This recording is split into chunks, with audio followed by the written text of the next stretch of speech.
Joe. I'm Ed. All right, and well, right before we start, I think we have a little bit of housekeeping to do, right? Yep. Sam Harris style housekeeping. Yeah. For those of you that listen to Sam Harris. Yeah. Basically, we just kind of want to talk a little bit about the podcast as it is and kind of where it's going a little bit. For those of you who are watching on YouTube, you might notice that we're in a different setting, right? We're definitely like a little more informal right now, right? We're sitting on a couch rather than the table we're at before. Yeah. So a lot of the details as far as filming and recording and all that are still being worked out. We're also using different mics now, kind of seeing how it works. Yeah. So we are at our mom's house in Santa Fe Springs. Right. That'll be relevant later on in the episode, actually. Yeah. Besides that, yeah, I guess going forward, right, we plan on kind of getting more feedback from people who are watching the podcast or listening to the podcast, right? We're still not sure kind of what we want to do at the beginning of the show. We're thinking maybe taking like comments or questions from people at the beginning of every or throughout the week, right? We'll kind of hopefully get them in our email or whatever messages or social media, and hopefully we can kind of talk about that at the beginning, something like that. Yeah. I mean, there's a couple of Facebook groups that I'm aware of, like the Positively Downey, the Downey Community Corner, in which people are very like vocal and active about certain things that happen in the community, and it would be great if we could put that, our episodes on those groups and then get ask for comments on certain subjects. Like for example, I remember I was on the I think it was the Downey Community Corner, and there was someone made a post about Blanca Pacheco, and and they're very, very like adamant that she needs to be out of office, right? There are a lot of allegations of corruption and this and that. Now, keep in mind, this is Facebook. Yeah, right? Exactly. And the comments on Facebook are always going to be very one-sided and very strong emotionally. Right? Lacking context and everything, right? Yeah, completely lacking context. Just not thinking of her as doing some good things and some bad things. It's like, it's all bad, evil, right? She's completely terrible. Evil. She's corrupt, or right? she's an angel, right? Right. And of course, the truth is going to be somewhere in the middle. But for example, I saw lots of comments on there about corruption or whatever, right? Like, I would love to hear from the people on the Downey Community Corner specific examples. Yeah. What exactly has she done that's such a big deal, and why do people hate her? Right. And that can also serve as a way for us to kind of get local news that's not directly from some of the newspapers, right?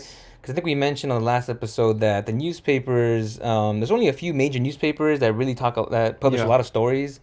And they're mainly concentrated in like Long Beach, Downey, Whittier, right? Yeah. And we would love to hear more stories about other cities in the gateway cities. So that's another thing that we're thinking about for this intro segment or whatever. And actually, we should say that now we officially have an email for people to send in those sorts of questions and comments. What was it? It's thegwtimes@gmail.com. Yeah, exactly. thegwtimes@gmail.com. We wanted the Gateway Times, but it was taken somehow. I don't know who. Yeah, it's pretty crazy. It's a competing podcast or something. And then also going forward, hopefully, we're thinking after COVID kind of goes away, which who knows how long that could be. Yeah. And once we get our own places and everything, interviewing people. Yeah, that'll be awesome. That'll be awesome. I mean, the ultimate goal of the podcast is to start interviewing people. Yeah. Right? That's what we really want to do. Yeah. Now, this is just a start as to like, okay, let's get some, experience under our belts. How does the process of making a podcast? Now, eventually, again, we don't know how long it's going to be, obviously, at the bare minimum after the coronavirus thing ends. But, I mean, it might be even longer than that. Well, who knows? But that's where we ultimately want to move the podcast, right? Yeah, that's the goal. Yeah. It'll be really good. You know how, like, the Facebook comments on Blanca Pacheco, for example. Right.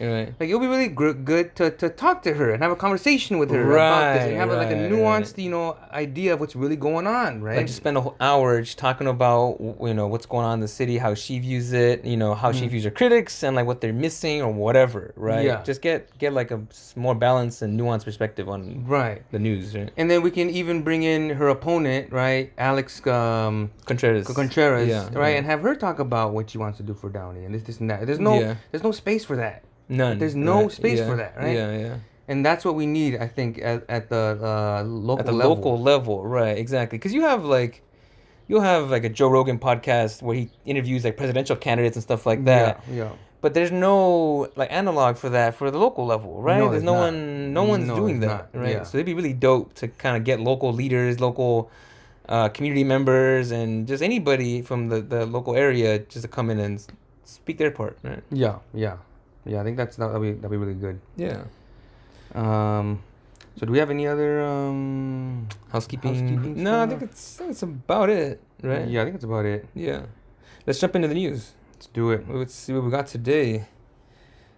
What do you want to start with? Let's see. What do we have here? How about we start with the Downey Downey police gets large show of support. Yeah, let's talk about that one. Yeah, so let me go ahead and open this up. So this is coming out of the Downey Patriot, written by Alex Dominguez. The title is Downey Police Gets Large Show of Support. Apparently hundreds of residents lined up and paraded in front of the Downey police station on Wednesday in a show of support for Downey police officers. And then officers were also treated to a meal provided by the Olive Resto Bar before lining up in front of City Hall to a cavalcade of decorated cars, smiling faces, cheering, and horn honks. Wait, real quick. So where it says the Olive Resto Bar. Where is that? Is that like?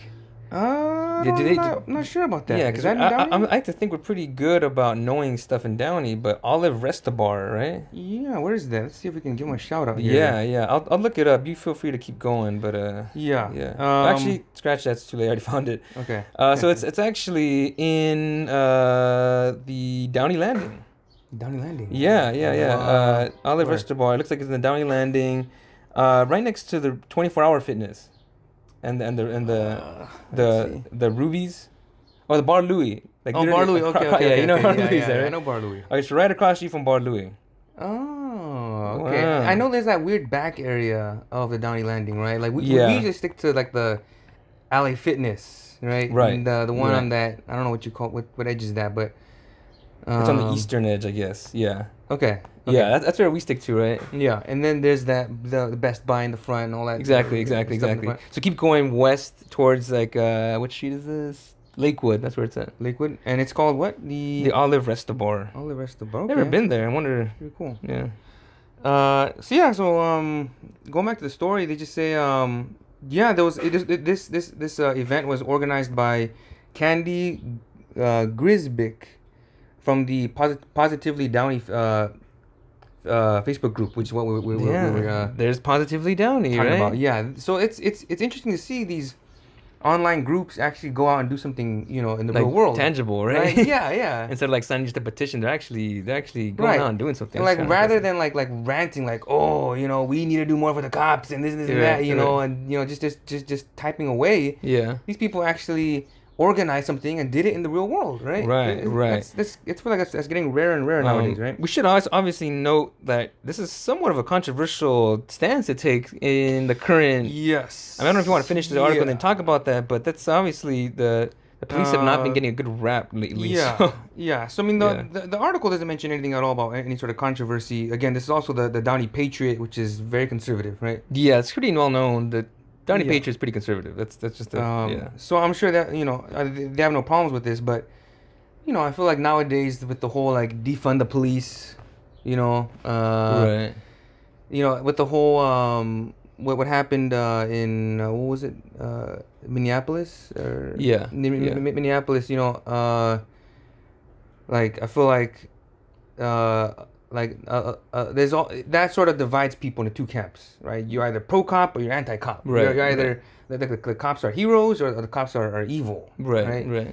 And you're always sort of put into one of those two camps, and and there's no room for nuance there, right? It's right. You can't say, oh well, there's some good cops, there's some bad cops. It's always the cops bad, looters good. Right. That's if you read like the LA Times, it's just cops bad, looters good. Cops bad, looters good. that's the mantra that's getting pushed, right? Yeah. There's room for nuance though. I feel like. Hey, it kind of goes back to what we were saying earlier about like, when you're in the online communities for whatever reason, I think mainly like anonymity and just the short amount of text you can put in a comment, whatever. Just like there's no room for nuance, right? Everything's very black and white. It's like you're either for them or against them. No point in the middle, right? And I guess this is a show of people on the other side saying, well, let's support our cops, right? Right. And I don't know if these people. I haven't read the article. This is it's kind of like your article, right? But I don't know. No, it's super short actually. I don't think that they're. Yeah, they just say, I feel like it was long overdue paying respect to the police department. They've gone through a tough time, as everyone has. We just support them. We have an awesome police department. So I guess they're not really acknowledging too much of the downsides, or is this, Yeah, no, they're not like, I don't think they really mentioned that at all. It's sort of like, I mean, this is clearly like a pro-cop move. Yeah. Right? It's like a pro-cop stance. Which, like, obviously they're not gonna go to the police department, the front of the police department, and say like, a bunch of racist cops in here, you gotta get them out. Yeah. So obviously they're only gonna say good things. So yeah, I mean, I support this. I like this, and I do think that as much as cops, there are a lot of really bad cops. There are a lot of racist cops, like the guy that killed George Floyd, right? That was a very bad, evil cop that, should never have been a police officer. Yeah. And I don't know, I'm sure there's things that we could do to maybe like the requirements to be a police officer have to be a little higher. Right. Or something. There's to be more training. Right. Or something, right? There's steps. There's things we could do, but to like categorically say that cops are all bad. Right, or that we should not have any police department whatsoever. Yeah, or that we should get rid of the police department. Yeah, I'm pretty sure if there's zero police, it would not be like a very like a happy place, No, wouldn't.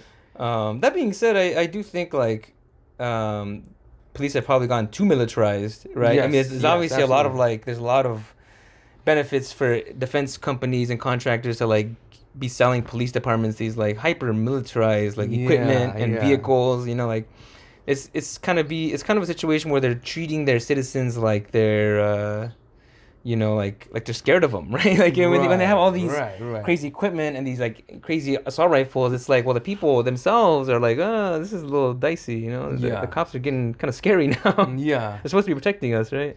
Yeah, I think like I saw some that were getting like legit like military grade almost like an APC or whatever. Right, and it's like, what are you protecting against? Yeah, like what? We're not. This is not a war zone. Yeah, exactly. It's not a war zone. We don't have like RPGs, ready to. And even the appearance of that is enough to kind of like get people not happy, right? And obviously, rightfully so, right? Yeah.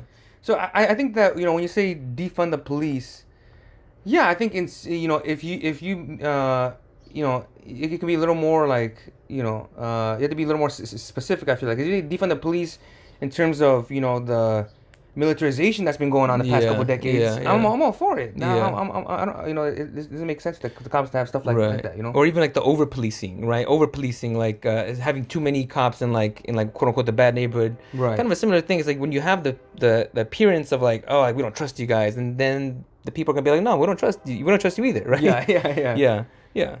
Yeah. So it's it's one of those issues where if you go on social media, it's two-sided. But either give them $0 or like give them $1 million and give them RPGs, right? It's just it's one of those things where like I feel like we need to have more conversations about this kind of stuff. More nuance, yeah. Get to the root of the problem, right? Yeah. Because last time I checked, like I don't think the people like in Norway hate their cops. You know what I'm saying? Like, right. Well, who knows? I mean, we don't know. Yeah. To be fair, we don't know. Yeah. To be fair, I'm kind of just making an assumption of like, yeah. But I mean, part of it, of course, is the the fact that in Norway, it's I don't know. I've never been to Norway, but it's probably not as like what do you call it, like segregated. You know what I mean? Right. You have the white people and you have the black people. Right. In Norway, it's just like it's probably mostly like like one ethnicity or whatever. Yeah, right? Yeah. Pretty homogeneous relative to here, I guess. Yeah. Again, we've never been to Norway, so that's a huge, massive caveat. Yeah. If anyone from Norway is listening to the podcast, then feel free to pipe in and let us know. Yeah. How you feel about the cops out there? All right, let's jump into one of the ones I looked at. How about the one that's close, near and dear to our hearts? Yes, Santa Fe yes. Springs. So this is coming out of the Whittier Daily News, and this article is titled "Councilman who helped create modern-day Santa Fe Springs has died." Now, we mentioned at the beginning of the podcast, right? We're recording this live in Santa Fe Springs.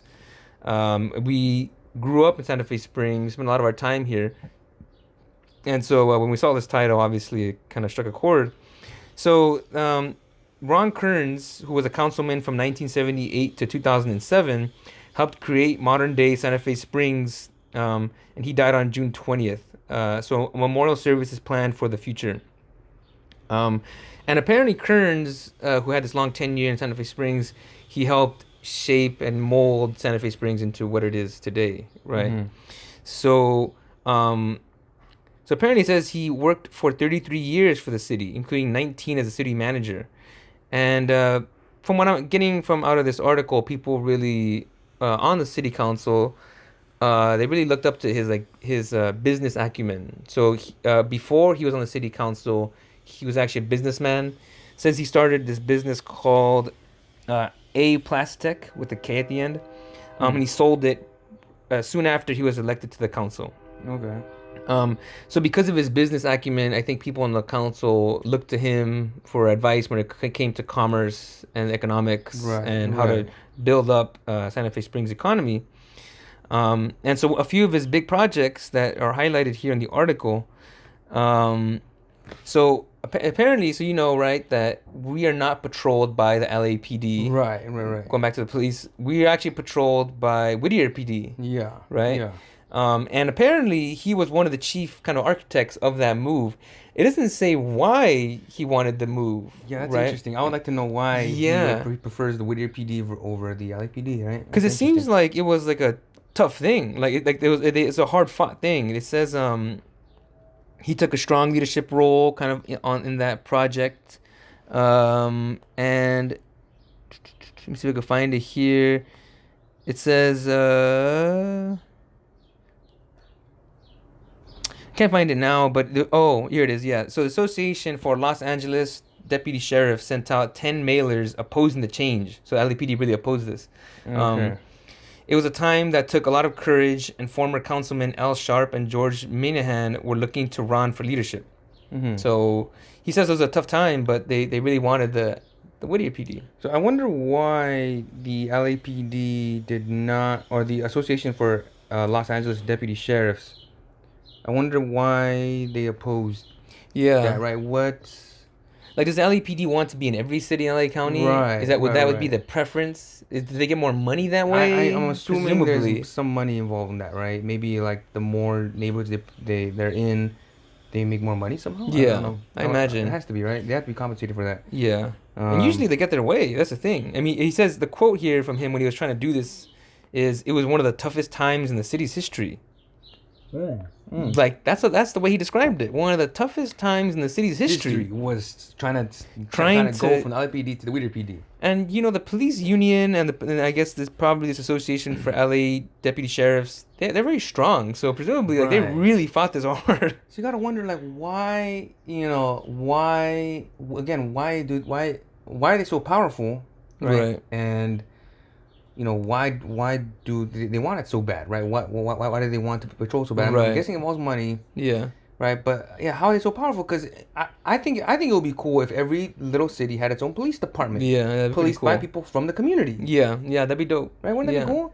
Yeah, you want people policing you who you know, right? Yeah. Your neighbors. Yeah. Right? Because then they're treating you more humanely, presumably, right? Right. So I don't know. I mean, the reason that I understand that the union is so strong is they really stick together, right? Like when they make a decision, the whole block kind of moves as one, right? Right. So obviously, it's like for politicians, that's a powerful voting block and powerful I guess they can make it difficult for city leaders if they don't get their way, right? Right. That's what I understand. But so yeah, that's one of his main accomplishments that he's proud of. Also. He also turned, the way they describe it here is he turned the city, which used to be more into oil, right? For those of you that don't know the history of Santa Fe Springs, this used to be a pretty big oil city. And actually, I was reading a little bit in the Wikipedia the history of Santa Fe Springs. Apparently, it's one of the biggest and most like lucrative oil fields like in the whole country, basically. Wow. It was like more so than even Signal Hill and Long Beach, right? Wow. And so it was an oil field for a long time, but after like a bunch of decades of mining the oil, the production kind of fell off, and I guess they were looking for new sources of revenue. So this guy, Kearns, he helped. It says here he helped to turn a 255-acre oil refinery to a hugely successful business park. Because of Ron, the project that was estimated to take 20 years to complete took only 9 years. Dang, that's pretty good. So that's pretty crazy, right? Yeah. This is like a 20-year plan. That's a long plan, right? That takes time and effort and money. And he managed to shorten it to 9 years. Even 9 years, I mean, that's a long time, but to convert an oil field basically into what it is now, which is literally just huge zones of commercial, like businesses and factories and stuff. Right. It took a long time. And like most like big long plans like that, they take longer than expected. Yeah. Right? 20-year plan, it'll take like 30 years. Yeah. So think about this. Half the time is the high speed. Was it the fast rail from LA to SF that was supposed to be done? Oh yeah, the bullet train. Has not even that thing's pushed back like 30 years. Yeah. Yeah. That was Kearns. It says he was a very good negotiator and a businessman. He liked to golf, apparently, karaoke. That's interesting, yeah. So pretty influential dude and really shaped a lot of what modern Santa Fe Springs is like. Yeah. And, since we have a lot of experience and knowledge of Santa Fe Springs, right, we can attest a little bit to it, right? It's a pretty interesting place to live, right? It's kind of a quieter, like, neighborhood. Yeah. Like, because of all the business parks, like, the houses tend to be kind of... it's kind of segregated, right? You have massive business parks and you have the kind of residential neighborhoods, right? Mm-hmm. It's not a very walkable place. That's one thing that I think could be massively improved. I mean, but like some of it's kind of nice. Like I think the neighborhoods are pretty nice actually. Right? Yeah.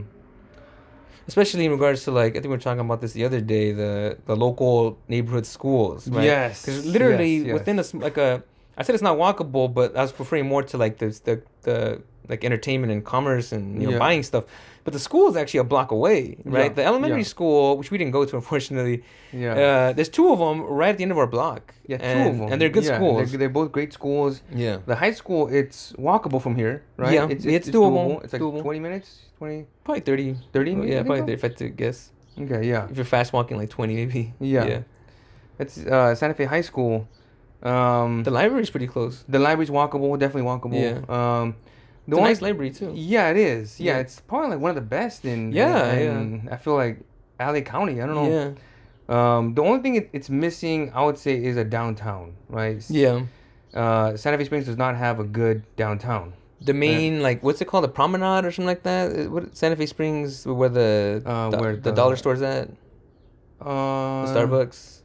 Oh yeah. Is it called the Promenade? I don't know if it has a name, right? Oh, I think it's called the Promenade. Yeah, Santa Fe Promenade. That thing is like I think like supposedly our downtown. Like is that really our downtown? Like I would argue it's closer to like and maybe that's supposed to be it. But I feel like what's now more of a downtown is like S&P Sports Bar area, right? Like over there. Yeah, like where Walmart's at. Walmart. Yeah. There's a bunch of like restaurants out there. It's like a big, it's got like the Walmart, the Target, and all that. Yeah.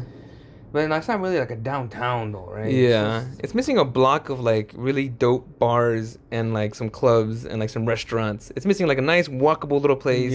Yeah. It doesn't have that. S&P is like a dope spot. Yeah. But it's just you can't walk there really. Yeah. Geezers is a classic. Geezers, yeah. And then there's also Maggie's Pub. Maggie's Pub. See, but those are all along Telegraph. Yeah. Right, which is like a huge street, right? It's not walkable. And to go from like say Maggie's Pub to Geezers. No, it's not happening. It's not happening. You're not walking. You cannot walk. Not walking it's it's not gonna happen. And to walk to like S&P Sports Bar. Forget about it. Yeah, it's not happening, right? Yeah. So it's like it's missing a small, nice little downtown. Is what it's missing. If it had that, it'd be amazing. Yeah. Yeah. But besides that, I think Ron Kearns did a good job. Yeah, yeah. Rest in peace, Ron Kearns. Yeah. So I feel like there's like people like this we don't see too much of anymore, right? This man built it, right? It's like Yeah. I don't know, man. I mean, we'll see. I mean, it's. It's once the place is established, kind of hard to like mold it even more. But I don't know. Downey talked about Downey already. Yeah, it can be improved. Yeah. Yeah. I don't know. Yeah. Also, I kind of wish. Last thing I'll say about Santa Fe Springs, I wish that because if you look in the history of Santa Fe Springs, when before the oil, it was actually known as like a place of natural. The reason it's called Santa Fe Springs is because it had natural springs. Right, hot springs. And so hot springs. And so apparently before there used to be like I think a doctor, chiropractor, something like that, and he would use the hot springs as like his place of business. And so hundreds of people would come and they would like get treated at this. I just wish the natural hot springs was still here. That'd be really cool. Yeah, that'd be really cool. I don't know if they just like cemented it over in a typical American fashion or what. Yeah, who knows, man. Yeah. Probably something like that. I wouldn't be surprised. Yeah. All right. What's next? Okay. I think I'm gonna say something about Long Beach here. All right. Let's jump into Long Beach. Let me try and load this up here. I'm having some issues. This is from the Signal Tribune, right? Yes. Do you have it on there? Yeah. Do you want me to go? You want to just use mine or? Yeah. Let me grab yours real quick. I can try to get yours to work. Okay. That's a nice iPad. Jesus Christ. iPad Pro, man. Wow. All right. So this is coming out of the Signal Tribune. The title is Long Beach Community Split Over Petition Calling for Woodrow Wilson High School's Name Change by Carla M. Enriquez and Lizette Mendoza. So apparently a petition created on June 7th aimed at changing Wilson's high school's names has been getting support and creating controversy within the local community. So this school is located in the Alamitos Heights area of Long Beach, established 1925. So it's been a long time. It's named after Woodrow Wilson, the 28th president of the United States. Okay. Now, Woodrow Wilson is a controversial guy. Yeah. Right. It's funny because I feel like when I was in high school, he wasn't controversial at all. No, he wasn't. No, right? When I was going through school, elementary, middle, high school, all I ever heard was praises sung about Woodrow Wilson, actually. Yeah. I think most people considered him like a pretty good president, actually. I think the League of Nations and all that. He talked a lot about his values and like his values. Yeah. But then more recently, I guess it's kind of gotten more controversial. Yeah. I remember the same thing where in high school I kind of admired him. I was like, he was one of my favorite presidents. Woodrow Wilson. Did he lead the U.S. in World War One? I think the League of Nations came up out of because of World War One, and that was his concept. That was his concept. Because again, he was a very like idealistic person in some ways, in other ways, I guess, like which we'll get to. Yeah, he was very not, but he thought of this international cooperation would bring an end to wars and all that and stuff. Right. Yeah.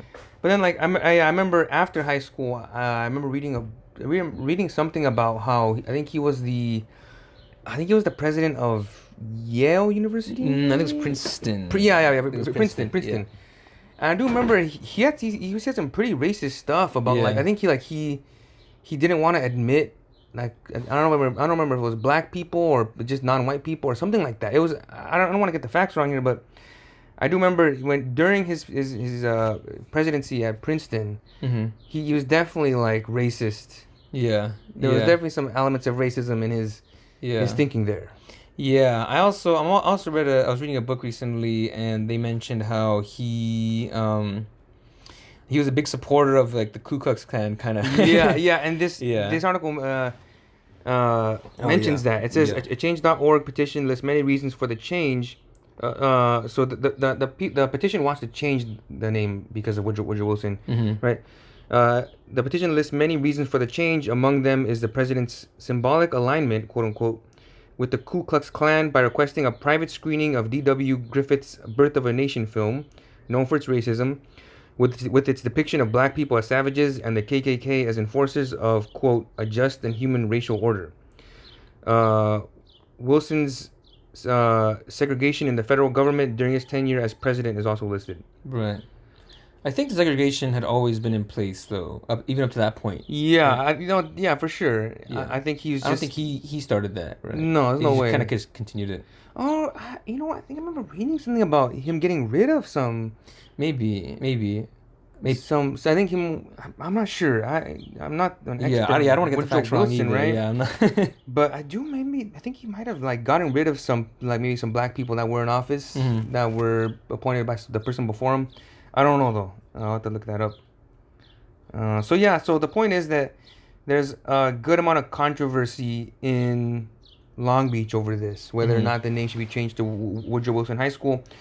The article goes on to talk about the alumni of the school. Now, the alumni, for the most part, it seems, are against changing the name of the school. Yeah, I just found a quote here by Karen Berry Autry, who's an alum from '79. And she said, while I would never condone or support any form of racism, Autry said in a statement to the Signal Tribune, I would urge the LBUSD to seriously consider the ramifications of reacting to this request. While I cannot speak on behalf of every Wilson alum, I can say many are very proud of the legacy and wear their Bruin pride with honor. Yeah, there's another one here.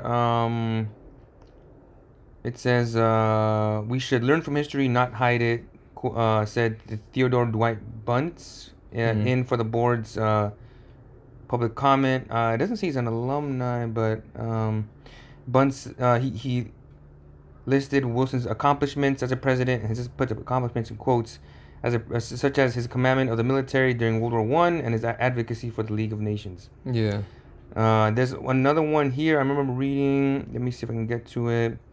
There was an alumni who threatened to stop supporting the school financially. Wow. Yeah, it was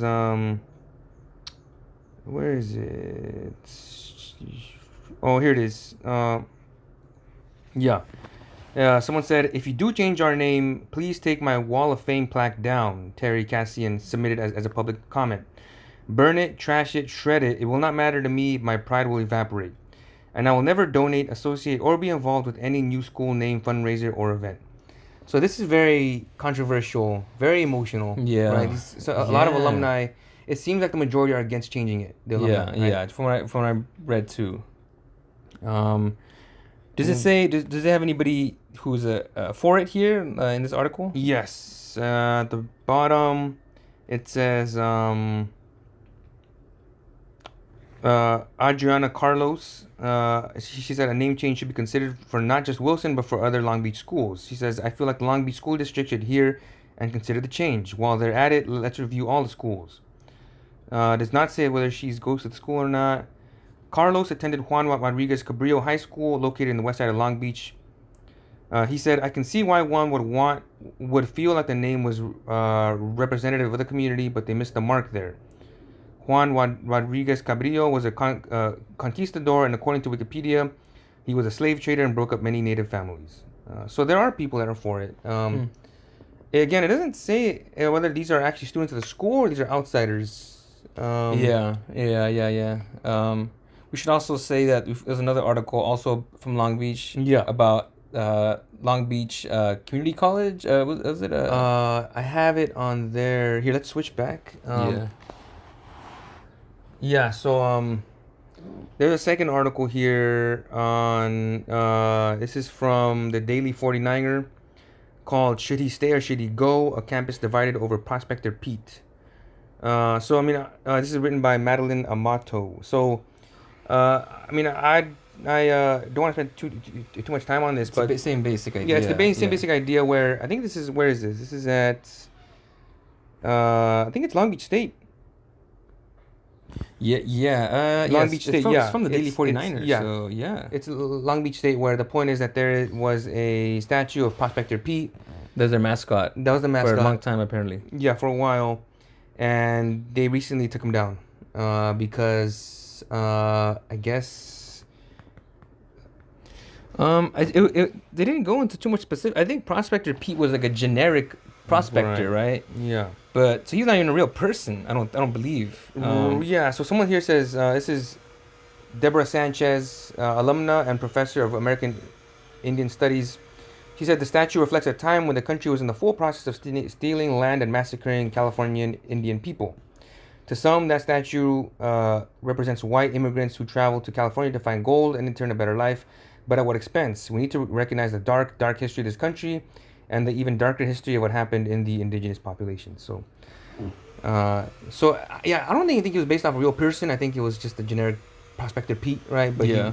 As a prospector, he represented that time where, you know, I guess I don't know if the prospectors were doing bad things to the Indians, or I'm not familiar with the history there, but me neither. I guess it represents that time. Yeah. Right. Yeah. I mean, it's pretty interesting. I feel like all over the country, people are like having this argument about should we take down this statue, should we not, right? I think some of them seem more clear, more like, okay, you should definitely take this down, and some of them a little like, well, a lot of people are kind of split on this one. Yeah, there was an article that we cut from last week in which some people vandalized the Greenleaf statue in Whittier. I think it's John Greenleaf. Mm-hmm. It was his name. I think he was like the founder of Whittier, right? And ironically, he was an abolitionist, right? He was an abolitionist, right? He was against slavery, but someone graffitied BLM on there, right? Right. So I mean, that again, like, isn't just because the statue's of a white guy doesn't necessarily mean that he was a racist and terrible person, right? Right. It's like I just pulled up the Wikipedia too, just to confirm. Yeah, it says John Greenleaf Whittier. That was his name. Yeah. He was an American Quaker poet and advocate of the abolition of slavery. Yeah. He's a Quaker. So for someone to deface a statue of an abolitionist, it seems I don't understand it. Yeah. I don't get it. Yeah. Well, what about Wilson? Right? Does he deserve to be taken down? Right? Yeah, for me, like, the Prospector Pete, honestly, to me, doesn't make any sense. He's a generic person, right? Yeah, he's a generic prospector. A generic prospector can't be racist, right? Right. It's like he's not even real. So he's not a historical figure, right? So it's like that to me doesn't make any sense. He could have been, you know, and they could have just, you know, made him an abolitionist prospector, you know, right? Create some lore behind him. I don't know. Yeah. I don't know. Now, the Woodrow Wilson one, that one I think is a little more controversial, right? Because, you know, he's a complex person, right? On the one hand, he did do the whole, you know, he did want, you know, peace and, you know, world peace, whatever. He did the League of Nations. Again, if you ask, you know, certain people, even that's kind of controversial, like the globalists, and why do you always want a global movement, whatever. But I didn't want to get into that. Yeah. It definitely seems like he wanted global peace, you know. Yeah. Now, on the other hand, you know, a lot of stuff he did at Princeton and as a president was racist. Yeah. Right? Yeah. So this one, I don't know. This one, I'm a lot more torn about. You know? Yeah, it's tough. I'm trying to think of, is there any other president that we have, like, well, people are also starting to turn on slaveholding presidents, which are like most of our first like 5 or like Thomas Jefferson. Yeah. Now some people are even saying to take down Mount Rushmore, right? Just take down Mount Rushmore. Right. Now, there is some backstory actually to Mount Rushmore, where apparently it used to be sacred Indian land, and I guess like the dude, I think there's one guy who really wanted to make it was like, we're just gonna take your sacred land. And I guess it was like the Mecca to them, and then they just like blasted dynamite in there.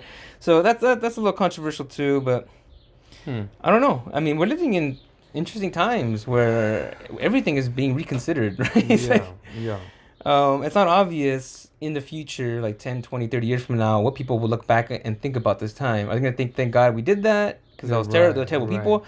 Or they think, wow, that was a weird like decade of American history where we were just super hypersensitive to everything. We didn't want to. I don't know. It's tough to say. I mean, like, what do you make of the fact that the alumni want it, but a lot of like younger people don't want it, right? Yeah, I mean, I guess the alumni obviously have a lot of strong ties to the places, right? So if they graduate from that school and they spent 4 years at the school, and then spend years like going back and spending money and donating and stuff, their time and money. they develop an affection for the school, and so obviously they don't want it to change, right? And so they see this movement as like, okay, we understand, like we don't want like a statue of Hitler, but Woodrow Wilson, well, he's a controversial dude, some good, some bad. Let's leave it, learn from it, right? Versus the younger people, tend to be more radical, tend to be a little more like, let's just take it all down, burn it all down. Yeah. I guess maybe it's like just like the emotional attachment that alumni have to the school. They have fond memories of it, whereas young people, they don't have that emotional attachment. So it's like, well, screw it. Why does the name matter? Yeah. We can change anything. Yeah. I wonder, it seems like there's going to be a fairly big backlash from a lot of alumni members if the name does change, right? Yeah, including money. Definitely. Which, like, the schools are scared of losing big donors. I don't know if that school has big donors, but I do know, didn't they say Princeton recently changed the name of... I think they changed their name of the School of Public Policy, I think it was, right? Which was called Woodrow Wilson School of Public Policy. I don't know what they changed it to or what. Yeah. I don't know. I'm not too sure about that. So they did it. They changed it. They did it, right? I wonder. I don't know how alumni are reacting to that. Right? I don't know. They have big donors. Yeah. They had some real big pockets. So I wonder that could hurt them. Yeah. But. Oh yeah. I'm curious about that. So yeah, I don't know about this. It's controversial. I don't know, man. On the one hand, I could see both sides of it. Yeah. You gotta leave it to the people, and I don't know if it's like a majority vote, but yeah, I don't know.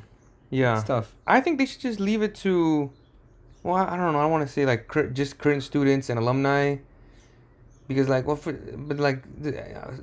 somehow like an outsider is like, butting in on like, oh, that shouldn't be, the name of their school. Well, like they don't go to school there, so it's like how much of a say should that person have? How much you say you're not part of the school, so why is your voice being heard, right? Yeah, I don't know. I feel like it should just be to people that are like directly connected to that, Yeah. I don't know. Yeah. I also wonder, like, we're looking at certain presidents, but weren't there like a lot of kind of shitty presidents or people that had a lot of shitty qualities to them, right? Yeah. Like, there's no president that was an angel. And no. And I definitely know that there's not gonna be like a statue of Donald Trump anytime soon. Right. That's gonna get taken on so fast. You know what happened. No, there's no way. No way. Yeah. But other presidents, there's always been shady presidents. There's always been shady presidents, and like no one's perfect. And I feel like for someone to say like like we should take down all references to like Thomas Jefferson, for me that's going too far, because like Thomas Jefferson was one of the founders of the country. Right. Now, yes, he owned slaves, right? That's a very bad thing. But he also had a lot of like positive qualities too. Right. So he's a complex person. Right? Now, for the most part, school when we were growing up, they just educated you on all the positive stuff, right? Yeah. I never heard nothing but praises about Thomas Jefferson, right? Yeah. He was like he's a Mount Rushmore, right? Right. He was like a saint, like a saint, basically. Saint, yeah. But then now all the ugly stuff's coming to light. That's a positive thing. I think we got to get both a balanced perspective on these historical people. Yeah, I do like that a lot. I hope in the future that in like the 8th grade history book you see like he owned slaves. That needs to be said. Yeah, someone that needs to be talked about, right? Yeah. Rather than just like, oh no, he was perfect. Just like sweep it under the ground. Like, no, he's a perfect dude. Yeah. So I think that's a big plus. That's very positive. Very positive. Yeah. I like that a lot. Yeah. All right, let's get to our last story. Yes. So this is a nice light way to end the episode. Let's do that. I like that. Yeah. So this is coming out of Los Angeles Magazine. This came out July 7th. It says all of LA's pop-up drive-in movie nights of summer. So for those of you listening or watching, and if you're interested in going to a drive-in, this might be good information for you. So before I actually get into the list, I should say that I've gone to the drive-in a good 6 or 7 times. Wow. Yeah, since the pandemic started, right?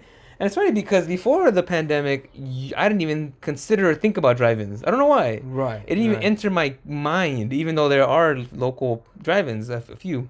Right. But then I went, and I forgot what the first one was. Well, I remember the location. Location of the first drive-in I went to was the Mission Tiki drive-in in Pomona. So I went all the way to Pomona.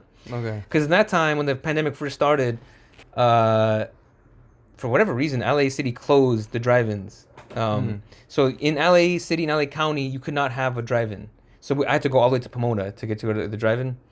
It was really nice. Like I really enjoyed my time there. And now I would strongly say that I think drive-ins are far superior to regular movie theaters. Wow. Yeah, I don't know if that's controversial. I don't know if that's like a hot take. I don't know. I mean, I feel like, I feel like back in whenever I watch like a movie from like the 50s or 60s, I always imagine like like a young couple goes to a drive-in. Yeah, right? yeah. Like nowadays it's like the movies, right? Right. But like what about the drive-in did you like? Yeah, I mean, there's a few things. I mean, first of all, probably the biggest thing is in a movie theater, you can't talk to whoever you're with, right? So if you're trying to go on a date, do not take a movie theater because you can't talk to them. Go to the drive-in. Go to the drive-in because you could talk. Yeah, exactly. So in a movie theater, you might get like a tap on the shoulder if you're talking too much. You say, hey, shh, be quiet. Yeah. At a drive-in, you can go and you can just talk your head off. Yeah. You just talk the whole time, right? Yeah. The other thing too is like in the regular movie theaters, you have to like sneak food in your pockets, right? If you want to take it, or pay like freaking $20 for like a box of popcorn, right? Right. It's crazy. At a drive-in, just bring your car, right? Yeah. It's not a problem, you have all these snacks and stuff in your car. You can just bring it and eat it there at your leisure. It's chill. Right. The other thing too is, and in theory you can do this at a theater, but I think it's kind of frowned upon. You can like hop from theater to theater. Yeah. So at a lot of drive-ins, they have double headers. So you're sitting there watching the movie, and then you finish it, and you could stay there for the second movie. You don't have to move, you don't do anything. You just sit there and watch the second movie. Yeah, that's pretty cool. Nice. That's pretty cool. And like you're just like in like an open field, right? Or what? Yeah, it's like either a parking lot, or an open field, or whatever, right? Dope. This is really nice. And then another thing too, is what do you call it? I guess it feels more of like an experience. Maybe that's just because. Yeah, no, that's what I was gonna say, because you're out, in the open field and you got the sky above you. And... Yeah. It feels like more of an experience somehow. And maybe it's just because I went to movies a lot more growing up than drive-ins, but when I go to the drive-in, it's like, I'm at the drive-in, right? Yeah, like the top's down, the sky's out, It's a vibe, right? It's a vibe. Yeah. Whereas like the movies, like you're kind of like in like almost feel like a little box, and you kind of forget about like where you're at for a little bit. Right. You're so focused on the movie. Whereas at the drive-in, I don't think I've ever been to the drive-in, but I feel like it would be like I'm watching the movie, but I'm still like I haven't lost track of like where I'm at right now. Right. You're always aware of where you're at, right? Right. It's, and you get some more food, and you can talk. Whatever. That's the thing too. Is like they also sell food there too. So if you don't bring any, you can buy food there. They have bathrooms and everything. Another big plus is at a movie theater, a lot of times the music, the sound is so loud. It's like super, super, super loud, right? And they put it down on purpose so you can hear it really loud and all this 3D audio, whatever. In a drive-in, you have total control of the volume. If you want to blast the movie sounds, you can blast the movie sounds. Yeah. If you want to just like, put it a little lower and focus on a conversation or something, you can do that, right? It's totally chill. That's dope. That's really cool. Yeah, I for me personally, I don't see why I would ever go to a regular movie theater again. Wow. I don't get it. I don't know why. There's no reason to. It's an inferior experience. Yeah. In every way, shape, and form, it's inferior. Can you think of one way a regular movie theater is better? No. I feel like the only way is if you're like a super big like film buff or something, right? And like you literally just go to experience the movie in its full glory with the 3D sound and right. You wanna like forget yourself, right? You wanna be like in the zone watching the movie, right? Yeah. Then I think that I would. It's like you would do that, like you would go alone, right? If you're like a big movie buff.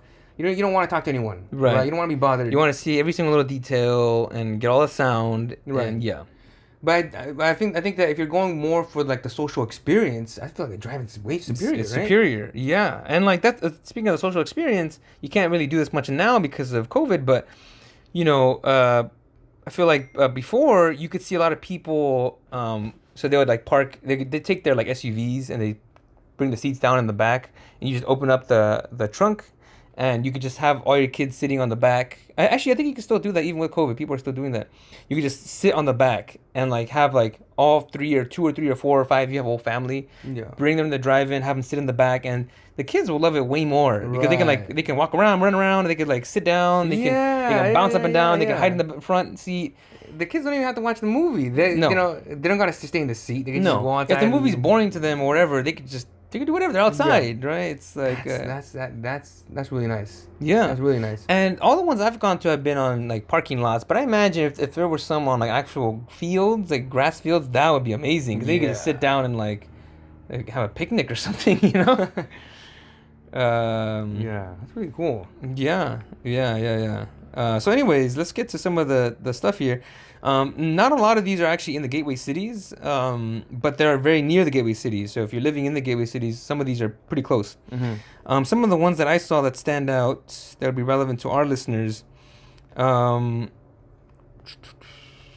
I guess if you're living like kind of near like San Gabriel-ish area, I guess the Rose Bowl is probably not too far. So there is a Tribeca drive-in at the Rose Bowl. Apparently this one's an offshoot of NYC's Tribeca Film Fest. It's backed by Robert De Niro, and it's visible even during the daytime, apparently. They have a bunch of movies they're playing. Most of them seem like kind of recent ones. Some of the older ones too. We'll post all like the links on our podcast episodes so you guys can go through yourselves.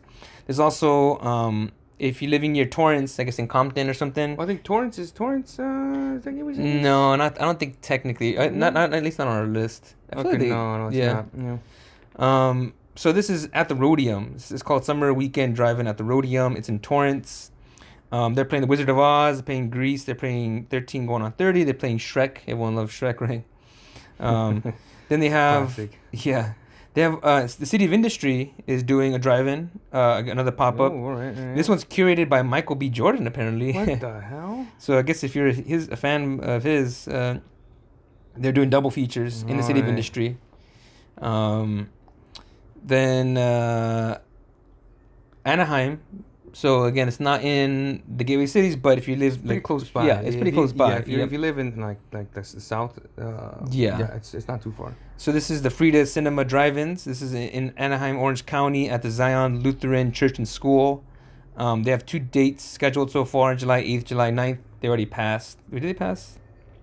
No, that's today. So hopefully they'll post more movies coming up soon. This one is actually in the gateway cities. So Whittier Narrows is actually going to be hosting. Whittier Narrows. Yeah. All right. So it says it's not too far at all if you live like in like Montebello. Yeah, that's like right there. So this is Drive-In at the Park, presented by Tailgate Fest. That's cool. At the park. Yeah. So that's where you got the grass and exactly. That sounds awesome. Open up the back. That'd be dope. Let the kids out and play and do whatever the hell they want. Like, and right now, the kids running around is probably not a great thing with COVID, but they can still like move around a little bit. Yeah. So Whittier Narrows. There's only one date right now. It's July 25th, but they're gonna be playing Sandlot and then A League of Their Own. So it's a double feature. And then Calabasas has one that's pretty far though. That's about it. I should also say these are the pop-up ones, but the Paramount Drive-In Theater, which is in the gateway cities, right? Paramount's gateway city. I've gone to that one once, and it was dope. No, once or I might have gone there twice actually. Okay. That was a good one. It's dope. Right now the lines are pretty long, just because obviously everyone's trying to go out. Yeah. But we got in with no problem, and had a good time, and everything was nice. And then, as I mentioned, Mission Tiki in Pomona, not a gateway city, but especially when there was no traffic in the beginning, it was doable. That's a good one as well. Huh? Yeah. It's pretty cool. So check out drive-ins. I strongly like that. Strongly recommend drive-ins. I like that. Yeah. What are your thoughts on is it a good hinge date? A good hinge date. I think so. By and large, I think some women might be too much. Yeah, it might be like a little like wary about getting in a dude's car, for the first date. Maybe I think usually like a little more lighter for first date, but I think like especially second, third, fourth dates, whatever. Yeah. That's definitely set him up. Say, hey, how about we do a drive-in? I think that'll be a great like second, third date. Yes. Yeah. Driving. Yeah. Right. Yeah. Definitely take your hinge dates. That maybe second or third or one dates. To the driving. I think it's fantastic. It's so much better than the movies because you could talk. You could talk, right? You can at the movies you can't do that. No, terrible hinge date. No, terrible hinge date. The drive-in, great hinge date. I think. Yeah, absolutely. I'm a big fan. I'm a big fan. I like that. Take it to like a romantic movie. Yeah. One of these, I don't know what they got on here. La La Land. Take it to La La Land. Yeah. No, I think so. And I don't know if Trolls World Tour is still playing, but that was a good movie too. Ooh. Yeah. What is that? Trolls World Tour. I don't know what that is. The Trolls, remember the like the little dolls? The dolls. Yeah, yeah. Oh, yeah. It's a movie? Yeah. You should watch it. I think. No. Yeah, Trolls. We actually saw that one at a drive-in. Really? Yeah. It has J Balvin in it. No way. Yes, it does. What is it, like a cameo? It's a cameo, yeah. What? They have the reggaeton trolls. What? Yeah. No way. What? Yeah. Oh, what? Yeah, they have that. being blown. Yeah. Why the reggaeton trolls? What does that have to do with anything? Honestly, I think it was kind of just like marketing and stuff. Probably. Yeah. But like, it was a small segment, but it was fun. They have K-pop trolls too. They have all kinds of trolls. So like the trolls though, is it like animated trolls? Animated trolls. Is J Balvin, is he animated? Or he's an animated troll. But can you tell it's him? You can hear his voice, yeah. But does he look like him? No. But, okay. Not remember. No. Okay. So they look like little trolls. Yeah. They play his famous song. I forgot what it's called. They play one song. That's pretty crazy. Yeah. I gotta watch that. Definitely. World Tour. Yeah. All right. That's next up. I think that's about it, actually. Yeah, I think that's it. That's all we got for today. Yeah. So, again, if you're interested, hit up a drive-in. Great time. Yep. With the family, with a date, whatever. Yep. So, yeah, that's it for this episode. We're going to leave links in the description for the YouTube. And we're also going to be reaching out on Facebook. Yeah. And trying to get some more details on certain things and how people feel about certain things, right? Yep. And just remember, our email is the GWTimes at gmail.com, right? So hit us up with your comments, your questions, your news, if you have any news that you think is worth sharing. That's about it for today. Yep. All right. We'll see you guys next week. All right. Make sure to read your local paper. That's right.